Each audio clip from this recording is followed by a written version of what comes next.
Hello, my name is reciprocated, and we are Ballin today, tomorrow, and most definitely yesterday. At what cost? Hi, welcome back to Ballin' at What Cost, ladies and gentlemen. I got news for you. F1 makes me wet. F1 makes me incredibly wet. It's been wet all around, man. It was wet at Silverstone. It was wet over here. I took a bike ride in the wets to go to my Silverstone Grand Prix watch party, right?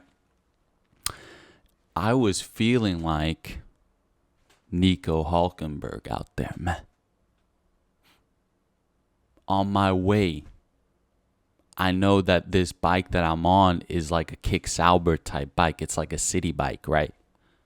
It's got 3 gears. It's all clunky and shit. It's slow compared to the other bikes.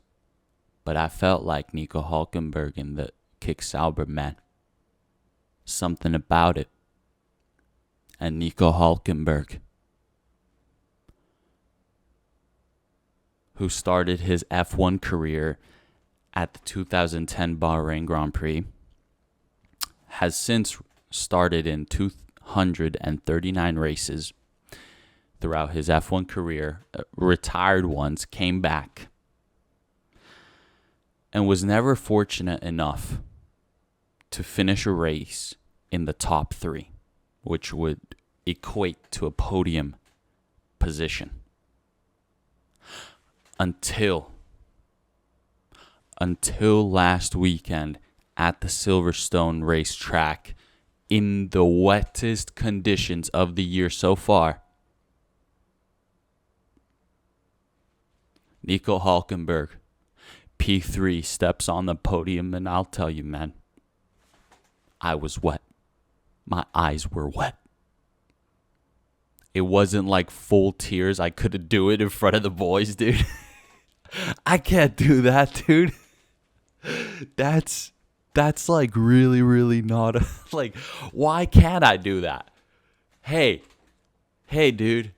Why can't I cry for Nico Hulkenberg, dude, in front of the boys? I know you guys aren't obsessed with F1 like I do, but you guys could appreciate it too, right? I just appreciate it a little bit more. It means something to me, man.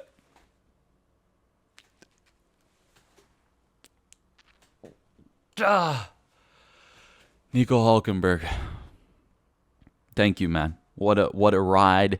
What a ride it has been for you. And, you know, Nico Hulkenberg being the third eldest driver in the F1 grid, third oldest driver, 37 years old, and the only two other drivers that are older than him in age is Fernando Alonso, who is, I think, 40 years old, and, of course, the legend, the GOAT himself, Lewis Hamilton, who is 43 years old. But if you compared these guys, right, because these guys are obviously in very different points of their career compared to all the young killers, right? These guys are from the older generation, right? Nico Hulkenberg is 37, and yet he's the one with the wife and kids. Fernando Alonso and Lewis Hamilton, who is older than Nico Hulkenberg, they don't have the wife and kids. They are the real, like, racing drivers psychopaths. You know, like, they are the pure racing driving, and like racing F1 cars is all they really care about. Racing cars, driving fast is really the only thing that gives them joy in life. Nico Hulkenberg is different to these guys in that aspect. He actually has a wife and kids. And in a way, yes, he's always said that, yes, this was He felt like there was unfinished business. He felt like he still had more to give in F1. It really never was necessary for the guy. It was never necessary for Nico Hulkenberg to be like, okay, no, I have to get the P3. I have to do better. I have to, he's just like, no, I got, this way I can still, provide a really awesome life for my family. And, I get to just do this for a little bit longer. It's not like he's going to do it that much longer, guys. He's 30, But now, Kick Sauber is becoming Audi eventually. Cadillac coming in. It's just, this is what we need. And this is what a guy like Nico Hulkenberg deserves. Because if Fernando Alonso and Lewis Hamilton, they do something amazing, it's like, yeah, but that's like, that's kind of like what they've fully dedicated themselves to. Nico Hulkenberg didn't come back to F1 to fully dedicate himself to score a podium. You get what I'm trying to get here? So that's why my eyes got so wet for him. Because it was like he simply deserved this. He simply, it was a gift to him for the way that he has conducted himself. I'm not saying Alonso and Hamilton don't deserve that right now, but I'm telling you, there is no other man that deserves them more than Nico Hulkenberg.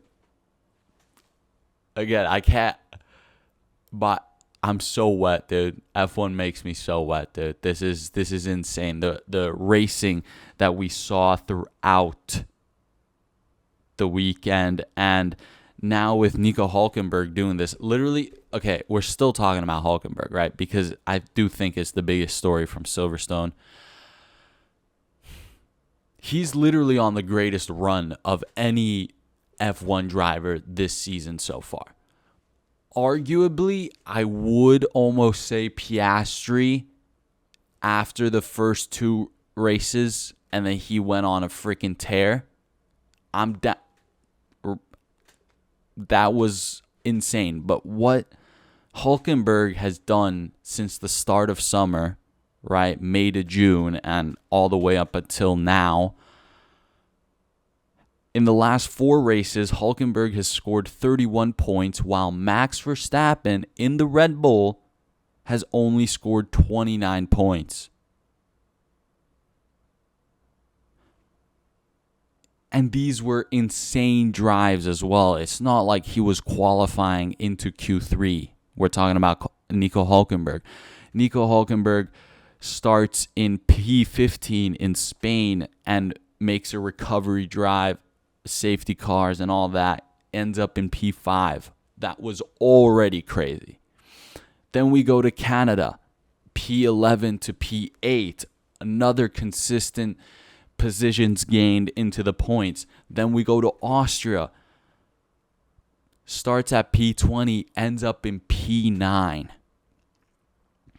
All right.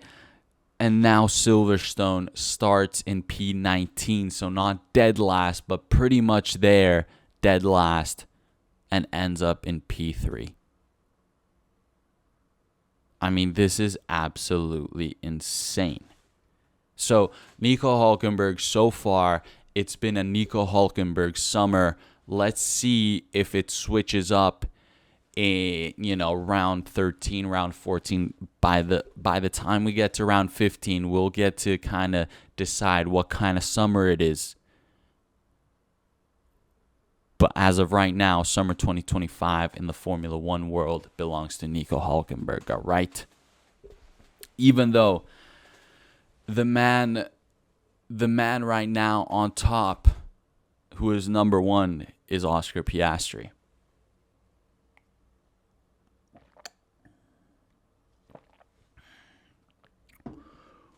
Ooh, and things are getting slippery for Oscar Piastri. I'm telling you, F1 is wet. Piastri is starting to understand that it's not easy holding the championship lead. Arguably, it's probably easier to be chasing.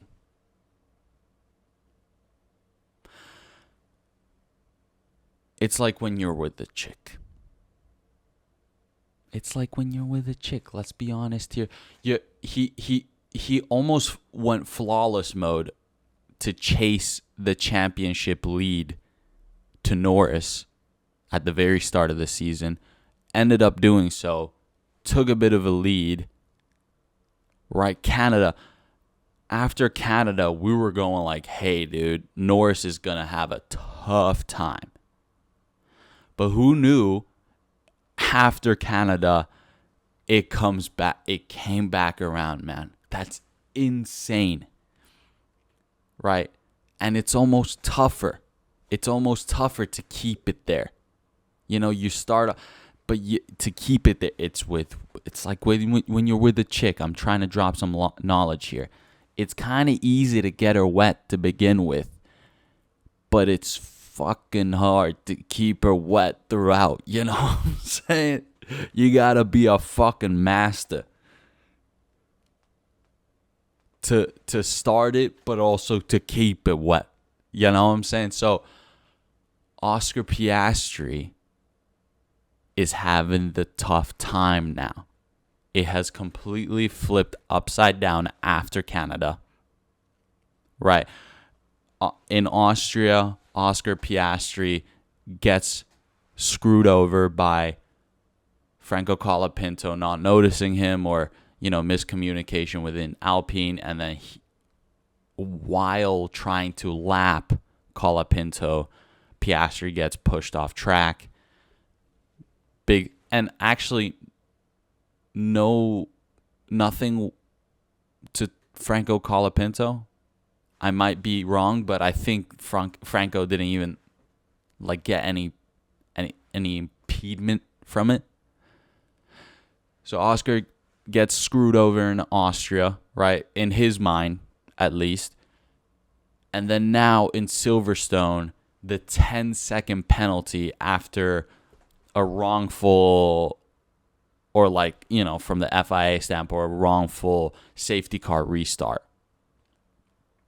Which, here, without getting into too much detail, he just got so unlucky. The second that he was going to, do one more time to just, brake, make sure everything's up to heat, and then the safety car pulls out, the second he accelerates, the second the safety car actually pulls out. So then Oscar Piastri at that point technically can't even brake again, but he kind of brakes just at the time. And then he bunches up the crowd because everybody thought we were go mode. And it was simply it was a slippery move from Verstappen. I gotta say, it was a bit of a slippery move from Verstappen. Verstappen sold it. Okay, and that's where I know Piastri's pissed off, because it's technically he really has an argument to be in the right, especially a 10-second penalty. I mean, but Max Verstappen sold it.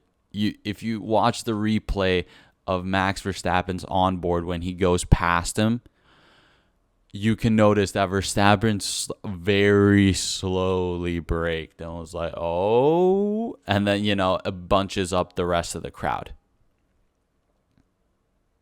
So it's simply what it is right now for Oscar Piastri. I hope that he can keep a level head like he did after the race. He gets a second place, couldn't catch up to Norris, who ultimately took the lead without ever technically even overtaking Verstappen. I want to put that out there. No Lando Norris hate. I want to, I said last week that this would be the weekend for Norris to dominate, right?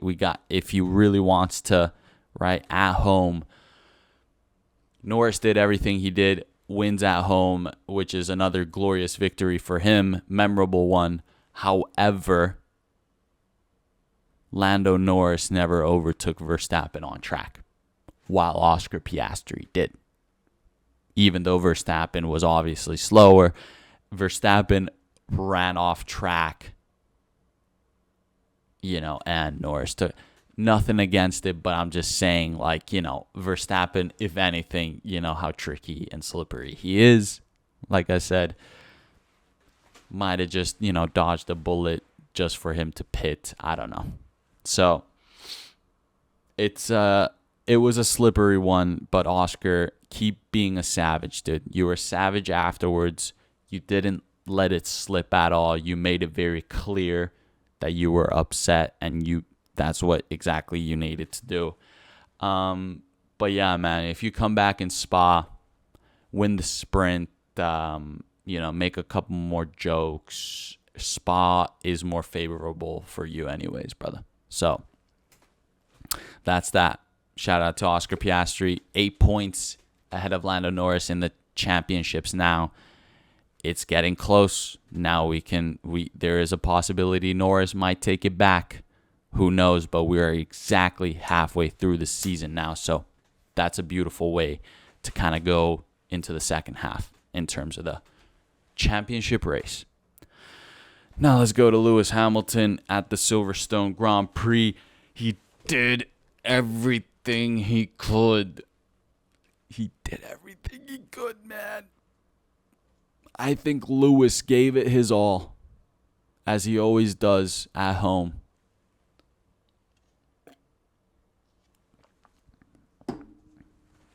Multiple overtakes, beautiful double overtake in the full wet, almost like a switchback on Russell, but also takes, what was it, Ocon? Was it Ocon? Might have been Ocon. I kind of forget. Double overtake. Oh my God. First of all, the rain, Silverstone, it's such a good track, man. It's such a freaking awesome track. But fundamentally, Ferrari still had so many weaknesses. Hamilton complaining that it's a very snappy car to drive. He went off track multiple times. And I ultimately think that is why Hulkenberg was able to keep hold of his P3. It was because Hamilton, and specifically Ferrari, didn't unlock that pace for Hamilton in order for him to chase down Hulkenberg for the podium. And that's what we wanted. That's all we wanted, really. It was just a Hamilton podium. Win would have been insane, but the podium was what we were looking for. Hamilton was very positive in the build-up, and then after of the race weekend, and after the race weekend, not too happy again. So I think Ferrari's doing this reset thing every time with Hamilton, and I don't think it's working. You guys can't reset anymore. You guys just got to constantly be on his wave, dude. Just be on his wave. You guys are still P2 in the championships somehow. Ferrari, okay? You guys are still leading Mercedes and Red Bull. But now is when we got to lock it in. That's what was going on with Hamilton. And then freaking Charles Leclerc is having possibly one of the worst all-round race weekends he's had in a long time. In a long time. He was miserable through. If he qualifies behind Hamilton, he's already miserable. Right? That's like a thing this year. And then if some reason he gets screwed out of the points on Sunday, it ain't bueno at all for the guy. He is not having a jolly old time, I'll tell you. I'll tell you, he's not having a jolly old time at all. Yeah, P6 qualifies, and then race result was P14. I mean, what? and it's still insane to me because the fact that they're P2 in the team standings probably still somehow makes them a dub. Somehow. I mean, this is the team with the drivers that all the F1 ladies get wet to.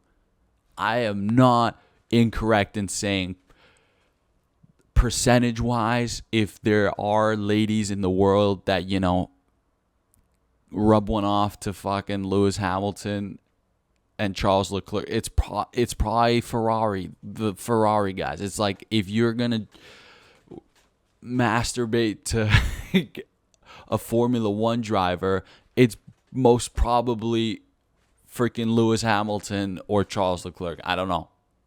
Is that just me? Or I don't know. Of course, I would throw Carlos Sainz in there as well, but like, I don't. You know, no wonder I cry so much in Formula One. Oh my God. Oh my.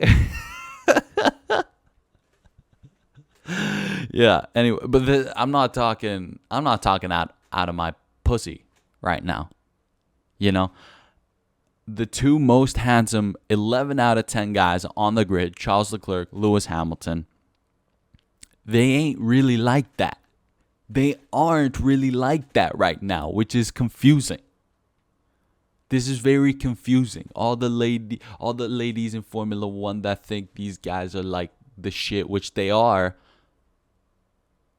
Right now, these guys ain't really like that. You can't, like, right now, they don't even deserve to get jerked off.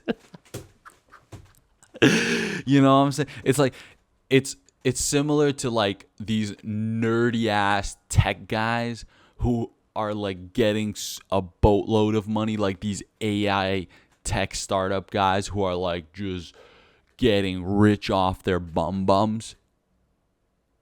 But it's just like, hey, dude, no matter what you wear or what restaurant you can take the lady out to, you're still a freaking nerd. Like, you still aren't really like that, bro. You aren't really like that. Lewis Hamilton, Charles Leclerc in the Ferrari, this year they aren't really like that, man. So far, halfway through the season, that is the conclusion we can draw about Ferrari. No Hamilton, no Leclerc. I will not masturbate to you or to the thought of you anymore in the second half of the season until you prove to me that you are, you know, that I could get wet to you, bro. And I'm talking, we need a race win at this point. At this point, we need a race win. If Nico Hulkenberg in the Kick Sauber can get a P3 in this season, then what the fuck are we even talking about? All these things should have already happened. All right? So, fucking shout out to the Ferrari guys. That was just, you know, that was, hey, dude, I told you what the episode was going to be about. It's F1 makes me wet, dude. There's a little bit of foreshadowing, but there you go. Pierre Gasly. Best result of the season for Alpine with a P6 from Pierre Gasly. Also, last lap, last sector overtake on Stroll for Pierre Gasly. So it was going to be a P7 until, like, you know, the last sector of the last lap. So shout out to Pierre Gasly. And for all the Daniel Ricciardo fans, you know, this is the reference, the Daniel Ricciardo reference, who are still mourning over his retirement for some reason. His blessings, his pronunciations of immense passion, of Pierre... Sorry, that was a little too hardcore. Pierre Gasly and Nico Hulkenberg. Hulkenberg. I think I'm nailing it. Into the universe. He, for years, for seasons, Daniel Ricciardo has been yelling these out to the universe. And that is probably why the universe responded so kindly at Silverstone. The universe finally gave back to Pierre Gasly and Nico Hulkenberg. Shout out to all the gentlemen, and shout out to Daniel Ricciardo, DR3, for blessing us even outside of F1. All right. Aston Martin double points. Double points for Aston Martin. You know, Aston Martin also home Grand Prix for them at Silverstone. Yeah, both in the points, even though it kind of felt like the whole race, both drivers was just complaining the whole time, like they were not enjoying it at all. But still, great result for the team. It's like you somehow slept with the 10 out of 10. And even though the sexy time was not that sexy at all, it was still a great result. Like, you still got with the 10 out of 10, right? Like, the ride might not have been smooth, but you got there, right? And, you know, maybe you even convinced her the next day to go out for brunch with you. Shout out Aston Martin. Made it work. They made it work. Yeah. Okay, to more serious subjects. I hate this shit. I mean, I could be having the most fun I've ever had talking about F1, joking around, you know, having a few laughs, until we got to talk about this contract stuff. Okay, and now this is when we got to get serious. No more dirty jokes. No more silly goose type shit. If I were to believe the Verstappen to Mercedes rumors, if I were to believe it, this race would have convinced me a little bit. Russell starts P4 on the grid. P4 on the grid. That's not bad for George Russell. George Russell has done a hell of a lot more with a hell of a lot less. P4. All right, George Russell. And as soon as the race starts, they instantly take a risk and pit to switch to dry tires, even though maybe half of the track is actually pretty wet. And that ultimately completely messes with their strategy, with Russell's strategy, with the team's strategy. And this makes me suspicious, because how's Mercedes giving George Russell this much freedom in such risky conditions, and when you are ultimately battling it out for P2 in the Constructors' Championship against Ferrari? And it hasn't been the smoothest summer so far for Mercedes. It really hasn't. Austria, they lacked pace. Canada, they did that was their best result. But before that, it's always a little bit touch and go, I feel like. And now, all of a sudden, you're just going all in with George Russell, and you're not even thinking about possible safety cars. I mean, the conditions are very, very tricky. Everybody knows that. Easy to make mistakes. You guys just weren't thinking of a possible safety car.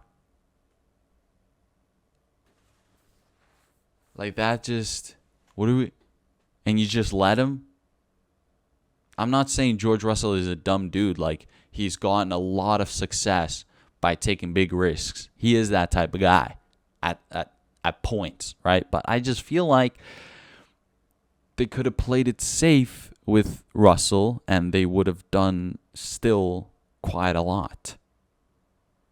So, George Russell scoring a P10 at Silverstone after trying to clean up the mess that they made. And I know something like this happens, and if Mercedes are actually negotiating between Max Verstappen and negotiating to George Russell at the same time with all the contracts, I know for sure that Silverstone didn't help and probably negatively affected the contract negotiations. And it probably somehow worked in Verstappen's favor. Verstappen always got the pace, right? Started on pole and just didn't have a car for Sunday in the Red Bull. All the while, George Russell messes up by calling a risky play to start off the freaking race. What are we doing? Does this not sound like a conspiracy theory fucking shit right now? Like, it was that race that convinced me, okay, maybe there's something freaking fishy going on here. What is there, fucking fish on track, dude? This whole game is getting so slippery. I'm getting out of touch right now. I'm glad we have a 2 weekend break from race weekend. I hope that whatever happens these next 2-3 weeks, because I know most of the talks are probably going to be had sometime now, I hope Russell makes it clear that like this is his spot to be. And it was a little bit weird that the team is just like going on these. And I'm not even talking about Antonelli right now. Antonelli does what he has to do. All right. But it's kind of insane right now. It's kind of insane. And ultimately, I do think Mercedes is a better team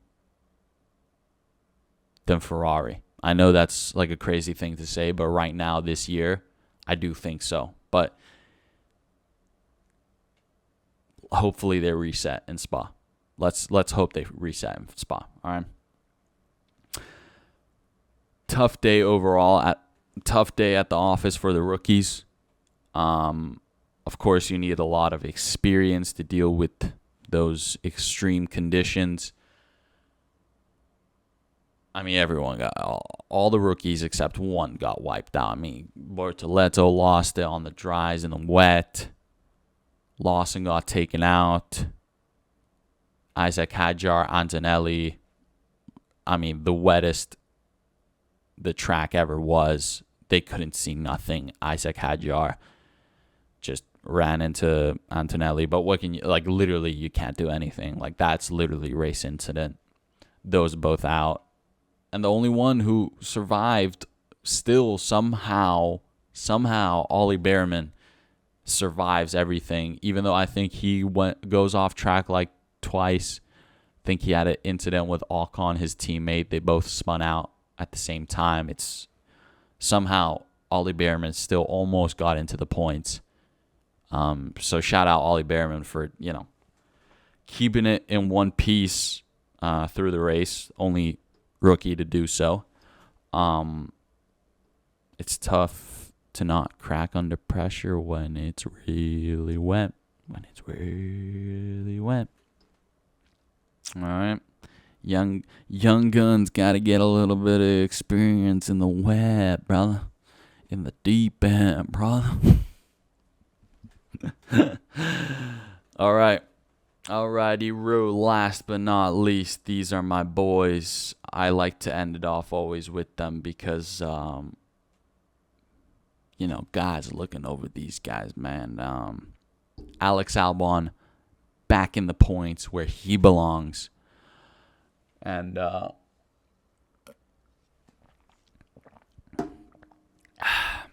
Carlos Sainz.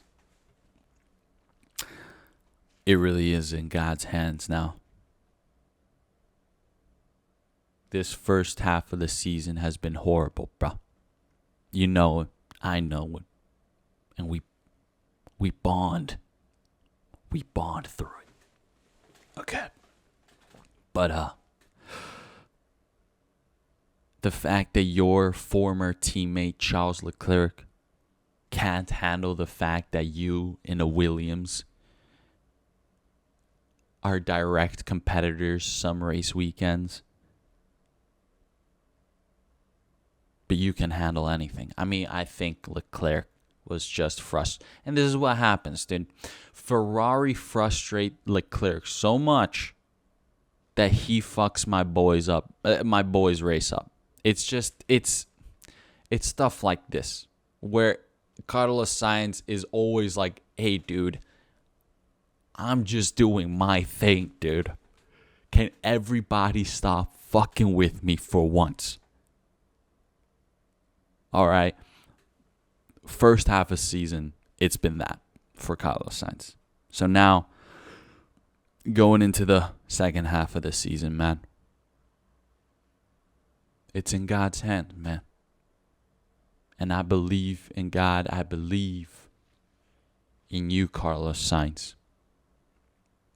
You can handle anything, bro. You can handle anything. It's incredible, the storyline of your future F1 career, bro. It's going to be magnificent, brother. It looks grim right now. I know it looks grim, brother. But in the second half of the season, in 2025, in the Williams, Carlos Sainz, you will be up on the podium. It's as simple as that. Maybe that will give you a little bit of restoration or, repentance. I don't know. These are two holy words for me, bro. But, Carlos, it's okay. Take the breather. 2 weeks, 3 if you can argue, 2.5. Do everything you can to keep it relaxed, man. Just relax. And I think that's his only way he can go about it. He's got to be more relaxed. Every time something fucks him over, he relaxes even a bit more. Why not? Show him. So then by the time the opportunity starts going your way and that God's ways work in your favor, then man, it's gonna be an awesome time, man. And I truly believe you're gonna have an awesome second half of the season. I can't wait. Ladies and gentlemen, 2 weekend break from F1, but there will be a sprint weekend when we come back at the legendary Spa-Francorchamps at the Belgium Grand Prix. Ladies and gentlemen, it's been a fun start to the 2025 F1 summer. Let's see what the second half has to offer. That's awesome. Fuck yeah. Hell yeah. Hell yeah. And I'm wearing this, because it's like wet weather out here. I ain't gonna lie to you guys. It's fucking horrendous out here in Helsinki, Finland. This shit does not feel like summer. And I know how I've recorded through Ballin at what cost through the summers. It doesn't even compare how bad it is right now. It's like we haven't even had 2 days in a row of sun that for more than 20 plus degrees. It's redonkulous. Okay, I got that out of my system. But yeah, fucking F1 makes me wet, but this fucking country is wet as fuck too. No one's wet for me, bro. It's okay. I'm wet. I'm wet for the second half of the season. I'm wet for UFC being back. We got a classic fight night in Nashville, and the headliner is the Black Beast. The return of the Black Beast, Derek Lewis. Co-main event, we got Stephen Thompson going against Gabriel Bonfim. This is a welterweight bout. Wonder Boy Karate Kid versus Brazilian grappler. I think Wonder Boy still has everything in his arsenal to manage the distance, especially with a grapple-heavy dude. I'm not saying Gabriel Bonfim doesn't have hands, but those legs of Wonder Boy is just a different thing that is hard to get rid of. So, yeah, that will be an exciting build-up to the main event. Derek Lewis versus Thaleson Teixeira. A freaking lightweight bout of big boys that have a lot of knockout power. Thaleson Teixeira, ranked number 13 in the heavyweight division, has only fought once in the UFC, and it was out against Justin or Junior Tafa. And Derek Lewis, legend of the sport.